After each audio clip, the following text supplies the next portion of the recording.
আহসান মঞ্জিল জাদুঘরে। তো আপনারা সময়সূচিটা দেখতেই পাচ্ছেন যে কোন সময় কোন দিন খোলা থাকে। তো আজকে আমরা শুক্রবারে চলে এসেছি, এসে দেখি যে বন্ধ, কিন্তু 3:50-এর দিকে টিকিট দেওয়া শুরু করে। বাবারে বাবা, যে বড় টিকিটের লাইন দেখে তো মাথায় ঘুরে গেল।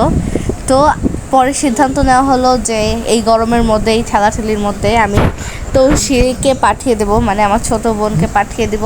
তো আমি আর আমার আব্বু পরে দাঁড়িয়েছিলাম, তারপর তৌসিকে টাকা দিচ্ছিল যে কত টাকা লাগতে পারে টিকিটের জন্য। প্রতিজন পার টিকিট হচ্ছে 40 টাকা করে আহসান মঞ্জিলে ঢোকার জন্য। তো ওকে আমরা পাঠিয়ে দিচ্ছি অ্যান্ড ও টিকিট নিতে চলে যাচ্ছে আমাদের জন্য। তো ও টিকিটের জন্য দাঁড়িয়ে আছে, আপনারা দেখতেই পাচ্ছেন কত বড় সিরিয়াল এই গরমের মধ্যে।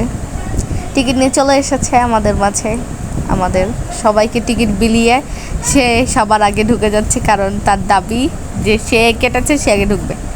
তো টিকিট ছিঁড়ে ছিঁড়ে আমাদেরকে একটা টুকরা হাতে ধরিয়ে দিচ্ছে।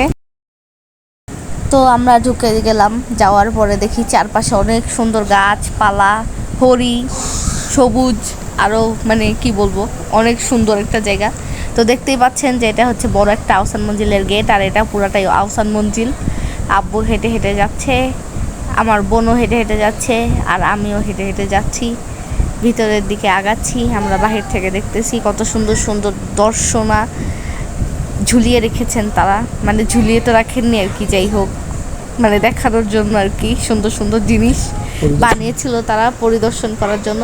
তো আমাদেরকে টিকিটগুলো ছিঁড়ে ছিঁড়ে দিয়ে যে এক টুকরাটা দিয়েছে, সেটা আহসান মঞ্জিল জাদুঘরে ঢোকার ভিতরের সময় দিতে হয় গার্ডকে, এবং ঢোকার সময় বলে দেয় যে ছবি তোলা নিষেধ। কিন্তু আমরা তো এটা কখনোই মানবো না, তাই আমরা ভিডিও করতে করতে ছবি তুলবো না তো কি হয়েছে, ছবি তোলা তো নিষেধ ভাবলাম, কিন্তু ভিডিও করা তো নিষেধ বলে নাই। তো ভিডিওগুলা করতেছি, এবং আপনারা এখানে দেখতেই পাচ্ছেন রাজা বাদশা সহ যারা ছিলেন তাদের ছবি এখানে ঝুলিয়ে রেখেছেন। তারপর তাদের ব্যবহারকৃত জিনিসপত্র থেকে শুরু করে যা যা রয়েছে তা এখানে দেখাচ্ছে যে তারা আসলে কি ব্যবহার করতো। কেতলি, তারপর হচ্ছে বাউল, অ্যান্ড হচ্ছে কেরাসিনের বাতি, তারপর মগ জগ আর কি, যাই হোক এটসেট্রা এটসেট্রা। তো এখান থেকে জানলা দিয়ে দেখা যাচ্ছে কত বড় একটা জানলা। তো আমরা সব কিছু দেখতে দেখতে ভিতরের দিকে আগাচ্ছি। এটা কত বড় একটা কোরআন শরীফের রেহাল রাখা রয়েছে, এটা একটা বাটি। তো এখানে বিভিন্ন ধরনের তাদের ব্যবহারকৃত জিনিসপত্র প্রদর্শনের জন্য রেখে দিয়েছে, অ্যান্ড প্রত্যেকটা জিনিসের সামনে ব্যারিকেড। এটা হচ্ছে আহসান মঞ্জিল তৈরি করার আগে একটা হচ্ছে মডেল, যেটা সাহায্যে আহসান মঞ্জিল গঠিত হয়। সেই মডেলের সামনে আব্বু দাঁড়ালো, কয়েকটা ছবি তুলে দিলাম, দেখলো। অ্যান্ড আহসান মঞ্জিলের বিভিন্ন ছবি। এটা ছিল আহসান মঞ্জিলের ভিতরে তাদের ডাইনিং টেবিল। বাবারে বাবা, এত বড়! এটা ছিল মরা হাতির কঙ্কাল, সাথে সৈনিকদের ছুটো দেওয়া আছে। এত বড় হাতির দাঁত আমি কোনোদিনও দেখিনি, এখানেই দেখলাম। ছুরি টুরি সহ কি জানি মরা মরা ঝুলাই রাখছে। তারপরে এই সিঁড়িতে ওঠা নিষেধ বলে দেওয়া হয়েছে, হয়তো উঠলে ভেঙে পড়ে যেতে পারে, এর জন্য ওঠা নিষেধ। ছবি তোলা তো সব থেকে আগেই নিষেধ, কিন্তু আমরা ভিডিও করছি ছবি না তুলে, এটাই হচ্ছে আমরা। এটা ছিল গেট, তারপর এটা ছিল একটা ডায়েরি, তারপর এটা হচ্ছে ডাক্তারদের যন্ত্রপাতি যা ছিল সব, মাইক্রোস্কোপ থেকে কেচি টেচি যা ছিল অপারেশনের জন্য। এটা ছিল রাজা বাদশাদের ছবি, অ্যান্ড রাজা বাদশাদেরকে দেখাচ্ছি। তো আব্বু আর তৌসি মানে আমার বোন আর কি, সব ঘুরে ঘুরে দেখছে, অ্যান্ড আমিও দেখছি।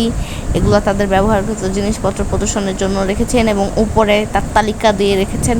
এটা একটা টেবিল, টি টেবিল নাকি, এটা ছিল সবচেয়ে বড় একটা সুন্দর প্রদর্শন, কি বলবো, মানে বিভিন্ন ধরনের লেখা সাহিত্য সহ অনেক কিছুই রেখেছে যে তাদের সম্পর্কে।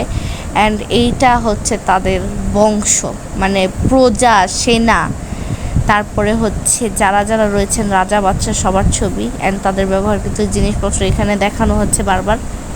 তারপরে এটা ছিল তাদের হচ্ছে খেলার ঘর।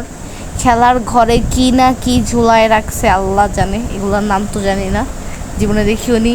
কঙ্কাল। খেলার ঘর থেকে আসলাম, এটা সিন্দুকের ঘর, এখানে তাদের টাকা পয়সা রাখা হইতো এগুলোতে, যার জন্য এগুলো কেউ মানে প্রদর্শন করে রেখেছেন তারা। এখানে প্রত্যেকটা সিন্দুকের ভিতরে টাকা ছিল, টাকা রাখতেন। একটা ব্যারিকেড এখন নাম্বার দেওয়া ছিল এখানে। দেন হচ্ছে বিভিন্ন এক একটা প্রদর্শনের উপরে তার ডিটেলস বা তার সম্পর্কে লেখা রয়েছে অনেক কিছু। অ্যান্ড হচ্ছে তারপরে আমরা আবারও রাজা বাদশা দেখতে চলে এসেছি। তারপরে তাদের পুরো বংশের লিস্ট থেকে শুরু আর থেকে শেষ সবটাই দেওয়া রয়েছে এখানে। এটা পড়লেই বুঝে যাবে যে এটা তাদের ডায়েরি ছিল লেখা। তারপরে তাদের হচ্ছে থেকে শুরু হয়েছে শেষ হয়েছে, এবং তাদের মানে রাজা বাচ্চাদের ছবি তো আছেই অলওয়েজ। মানে কি বলবো, মানে আমার মনে হয় মানুষ এতগুলো ছিল আমি ভাবতেই পারতেছি না।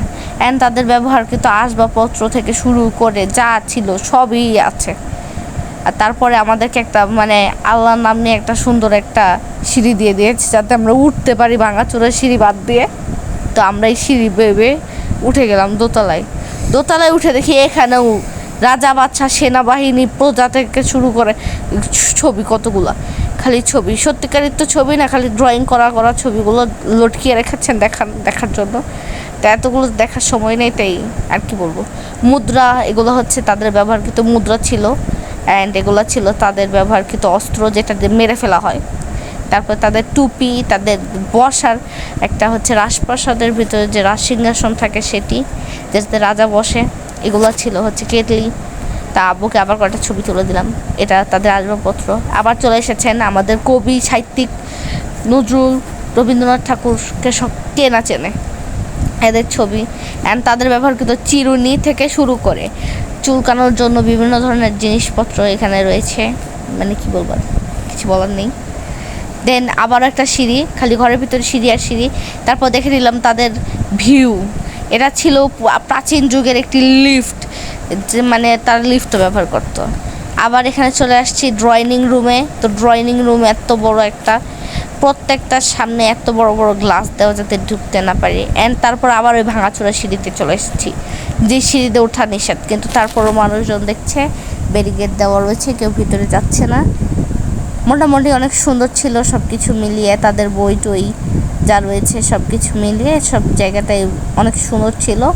অ্যান্ড তাদের বিভিন্ন ধরনের ব্যবহারকৃত জিনিসপত্র দেখে অনেক কিছু জানতে পেরেছি, এটাই অনেক খুশির ব্যাপার। তারপরে তাদের ব্যবহারকৃত মানে বিভিন্ন জিনিস, এটা ছিল এই যে এই দুই লোকের মানে কি বলবো ঘরবাড়ি, মানে ঘরবাড়ি তো না, বেডরুম আর কি, থাকতো আর কি তারা। তারপর হচ্ছে তাদের বাতি, ব্যবহারকৃত বাতিও রাখছে আল্লাহ। এই দেখেন লিস্ট কত বড়, এত বড় বংশের শেষ নাই, শুরু আছে কিন্তু শেষ নেই। মানে কি বলবো, ওটাকে চিনা যায়, ওটা কি ছিল কেউ বলেন তো, ওটার নাম কি? কমেন্ট করেন সবাই, ওইটা আসলে কী ছিল। তারপর চলে আসলাম আরেকটি কক্ষতে, এটা হচ্ছে নৃত্য হল, মানে নৃত্যের ঘর। এখানে নৃত্য করা হতো আর এখানে রাজারা বসে থাকতো। দেন আমরা বের হয়ে গেলাম আহসান মঞ্জিল জাদুঘর থেকে। এখন আমরা বাইরের ভিউ দেখছি, অ্যান্ড এখন আমরা বের হয়ে যাব আহসান মঞ্জিল থেকে। হ্যাঁ, আমরা হয়তো আরেকটি অংশ ছিল ওই সাইডে আমরা যাইনি, কিন্তু আমরা যথেষ্ট পরিমাণ চেষ্টা করেছি পুরো আহসান মঞ্জিলটা ঘুরে দেখানোর জন্য। টাটা।